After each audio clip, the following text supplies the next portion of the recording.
keep producing seeds of seedless tomatoes. And this is what we do.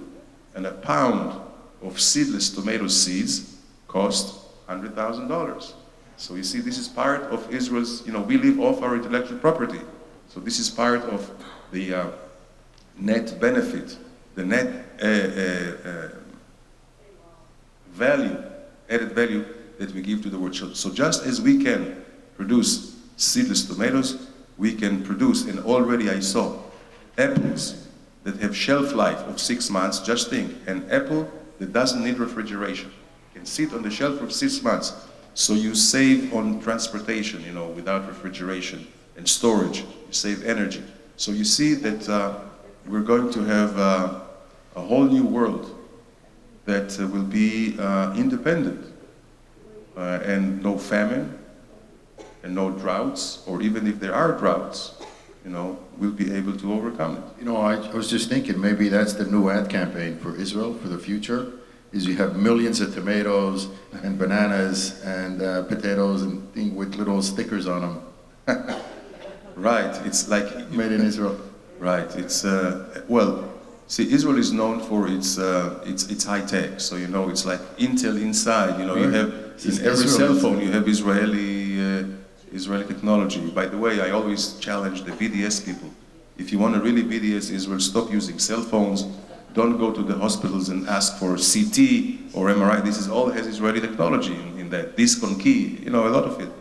But the real thing is, in the basic technology, with the food security and water availability, is what Israel is a net value to the future of humanity. And I believe we can be very, very proud of it. And it is true that it is not enough promoted.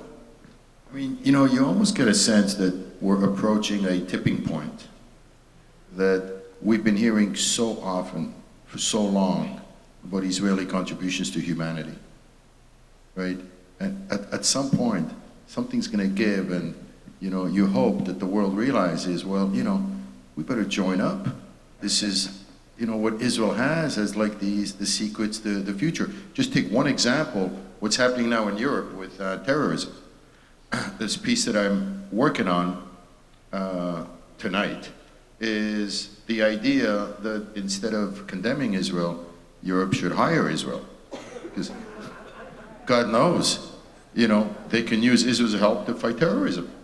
So you see, like on every level, and at some point you wonder whether the reality is going to create this tipping point where the world's going to say, you know what, let's go public. Because this is the problem, is so often what Israel does is private. I interviewed this woman on the Gaza border during the war. She works in that industry of creating seeds. And their company in Israel got bought over by a company in the Netherlands. So I said, I wanted to write about it. And she said, no. They don't want to make a big deal that they have an investment in Israel. So there's still this almost sense that we can't be too public about Israeli involvement for so many of these issues. And I mean, if you look at opportunities down the road, that ought to be an opportunity to sort of make it more public, shouldn't it? No, absolutely, but there is this, unfortunately, there's still a lot of hypocrisy. There's still, this BDS movement.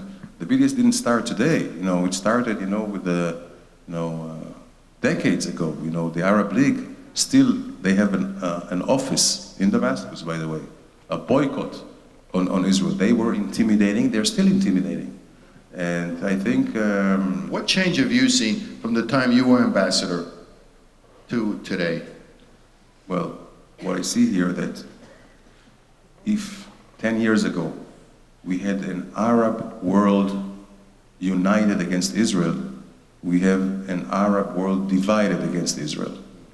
And what we see here is really the breakup of the Arab world, of the Muslim world, as we have known so far. And I think it will have a far-reaching strategic implications on themselves and also for us.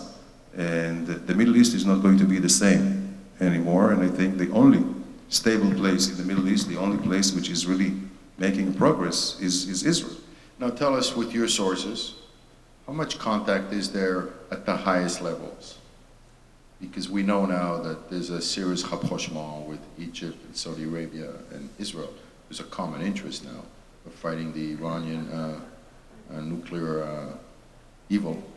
How much contact is there between the head of our army and the head of their armies? Talk to us about that. Well, David, we go back to the beginning of the conversation, and I think some of the mistakes or the inconsistencies in the U.S. policy towards the Middle East, you know, Iran versus Egypt, it didn't stop there.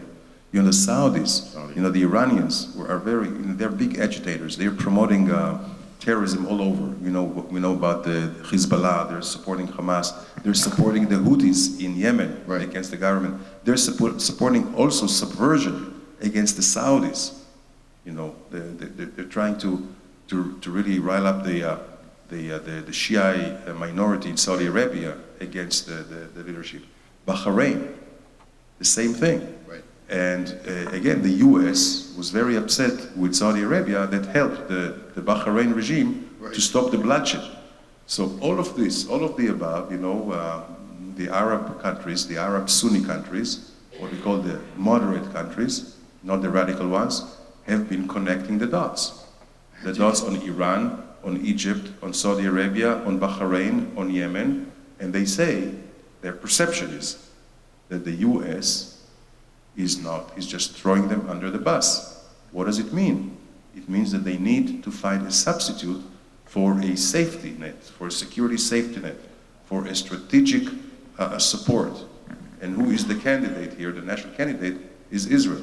So today you have really a converging, really strong converging interest between the Saudis, the Gulf countries, Jordan, Egypt, and Israel against radical Islam, the Islam type of the Muslim Brotherhood and Hamas, and ISIS and Al-Qaeda, and it's not much different, and against the Ayatollahs of Iran. You know what's extraordinary about what you just said? It used to be, when you formulated a question the way you did, that if one superpower is not on your side anymore, you go to another superpower, like Russia. Right.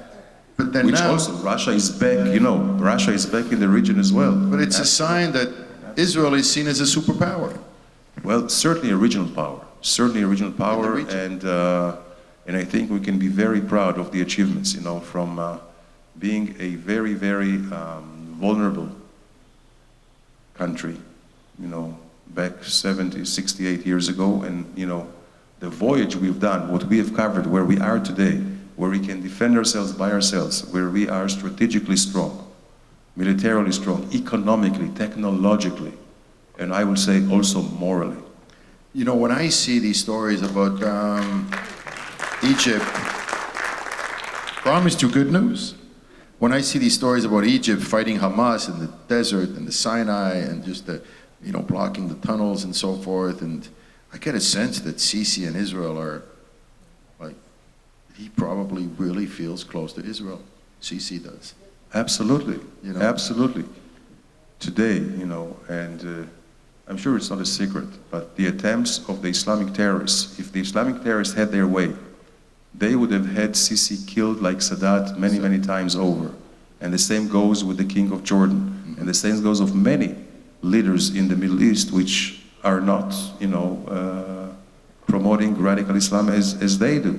So certainly today, Israel is a source of support, whether through intelligence, through preemption, and also through counter-terror capabilities. What's it like inside Israel? You know, I wrote about the latest Intifada. It just really shook me up. You know, I go to Israel about 100 times. And I've seen them all. I saw the first, the second Intifada. I saw all the wars. I was there for, you know, I've seen it all. And there's something about the last one that was really, I found a little creepy, a little unsettling. I never felt before where I was afraid to walk the streets. So I felt it. I don't want to over-exaggerate it either. But then I don't know how it is now. This was 4 months ago. What's it like now? Well, I would say it's different than before because there is what they call supposedly the lone wolves. It's not lone wolves because there is an ongoing incitement in the Palestinian media. And it's not just Hamas, it's also the Palestinian Authority which glorifies and supports the terrorists, and encourage them, and I would say incentivize them. But and there is a concern, and there is a concern. But at the end of the day, you see the results. The results are that 99%, if not 100%, of all these terrorists are being neutralized one way or another, and the damage is really minimal. It's really minimal. It's and it's something that it will take us time to crack down and to preempt, but we will do it. We have had much tougher times, with the Intifada, with the suicide bombing, and we always had a learning curve to stop these waves. It took us a while until we decided to build this fence to keep out the suicide bombers in Judea and Samaria. Of course, we were accused of apartheid and everything else, the wall, but We were people accused of forgot. saving lives. Exactly. And people forgot that this was a response to terror. And Well, and I just- think this must be the blessing in disguise, because, as horrible as all the wars have been, it's created almost these antibodies that in the system, in the organism of Israel, that's enabled it to really develop these cutting-edge techniques around security that no other country in the world has. So you wonder if, a country like America, if God forbid things get really bad here, they might need Israel. Well, we are determined to keep ourselves safe and to keep ourselves successful, because this is the only home we have, and we're going to keep it and defend it, and we're not going to let anybody deter us. And we will always find a solution, against the suicide bombing. So we had this fence which kept them out, and then they came out all the time. They tried to innovate. They come out with different terror types, like the launching of the Qassam, right, which goes over fences. Over the fence. So for that we have Iron Dome. So at the end of the day, I'm sure we will find also an Iron Dome against those knifers. They're working now on the return to sender. So they turn, and it goes right back and blows up where it came from. That's my dream. This kind of stuff. And everybody's got dreams. It's kind of stuff I dream about. What can I tell you? So can you give us a scoop for the Jewish Journal that you're going to re-enter politics and run for the leadership of the Likud? Anything you want to share with us? Well, I would... Because we miss you. Well, I would like to see some political reform in Israel, which would allow, I think, let's say, more people to come in and participate. And people talk about the electoral reform. I would say the first reform I would do is the intra-politics reform. What we need to learn from you here in the United States is to have primaries, not the primaries we have. We have closed primaries, which everything can be prearranged. If you have a small group, this can be manipulated. I would like to see open primaries where any and every Israeli can vote for one party, just as they do here, without pre-registration, without paying fees. I think that would make Israeli politics much better. If you write that, we'll publish it. Seriously, I'd like to see that. So I think we're done. We've got some so-so news, some good news. If anybody has a few questions, yeah.